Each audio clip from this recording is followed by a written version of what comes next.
Hello again, kakailyan! Inaya nga ako ng hipag at kuya ko para magpunta sa Ace Water Spa. Para hindi maiwanan ng trend, gabi pa lang inayos ko ng mga gamit ko. Maaga pa nga lang ay bumiyahin na ako, kaya eto, sakto ang dating ko. Pangalawang beses ko na nga palang makapunta rito, kaya medyo gamay ko na. At habang hinihintay ko sila, eto, nakisampay muna ako ng tuwalya. At syempre, hindi pwedeng mawala ang selfie-selfie. Pinapasok na nga ako ng hipag ko dahil nasa loob lang sila. Nawawmali pa nga ako sa pagpasok dahil exit door ang pinasukan ko. Tinawanan tuloy ako ng hipag ko. Syunga-syunga lang. Kakain daw muna kami ng breakfast bago umalis. Heto namang pamangkin ko, ang hirap kuhanan ng picture.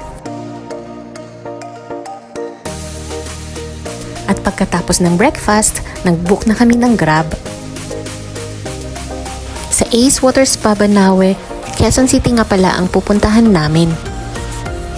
At habang nasa daan, naku, umulan na. Hindi ka ba nilalamig pag wala ang mga tao? Madilim ang mundo.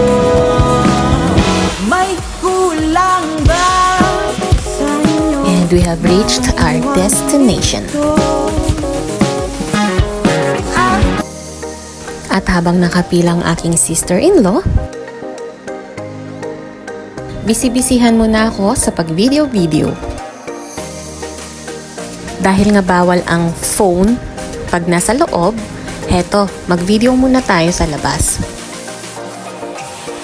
Maraming activities ang pwedeng gawin sa loob aside from swimming.